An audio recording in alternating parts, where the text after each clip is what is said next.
ഇപ്പൊ നാട്ടിൽ തന്നെ ഒരുപാട് സ്റ്റഡി അബ്രോഡ് കമ്പനീസ് ഉണ്ട്. എന്തുകൊണ്ടാണ് പിന്നെ H&H ചൂസ് ചെയ്തത്? ആക്ച്വലി +2 കഴിഞ്ഞിട്ട് എനിക്ക് അബ്രോഡ് പോയി എഞ്ചിനീയറിംഗ് ചെയ്യണമെന്ന് ആഗ്രഹം ഉണ്ടായി. അപ്പോൾ ഞാൻ ഇതിനെക്കുറിച്ച് അന്വേഷിച്ചപ്പോഴാണ് എൻ്റെ ഒരു ഫ്രണ്ട് പറഞ്ഞു ഇവിടെ H&Hൻ്റെ കൺസൾട്ടൻസിയുടെ ഒരു ബ്രാഞ്ച് ചാലക്കുടിയിൽ തന്നെ ഉണ്ടെന്ന്. അപ്പോൾ ഞാൻ അവിടെ പോയി അപ്രോച്ച് ചെയ്തു. അവർ പറഞ്ഞു IELTSൻ്റെ ട്രെയിനിങ്ങിന് കയറാൻ, കാരണം ഇതിൻ്റെ സർട്ടിഫിക്കറ്റ് ആവശ്യമുണ്ട് അബ്രോഡ് പോകാൻ.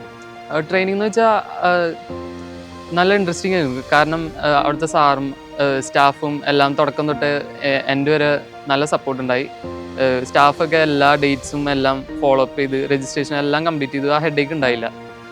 അത് കഴിഞ്ഞിട്ട് ബാൻഡ് 8 കിട്ടുന്നത് ഞാൻ പ്രതീക്ഷിച്ചിരുന്നില്ല. പിന്നെ ഇവരുടെ സപ്പോർട്ടൊക്കെ ഉള്ളതുകൊണ്ട് അച്ചീവ് ചെയ്യാൻ പറ്റി. ഇപ്പോൾ ഞാൻ +2ലാണ് പഠിക്കുന്നത്.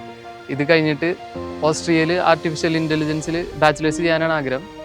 അപ്പോൾ അതിൻ്റെ വിസ പ്രോസസ്സിങ്ങും ഫോർമാലിറ്റീസും എല്ലാം H&H വഴി ചെയ്യാനാണ് പ്ലാൻ. സോ ഇതുവരെയുള്ള സപ്പോർട്ടിന് താങ്ക്സ് ടു H&H.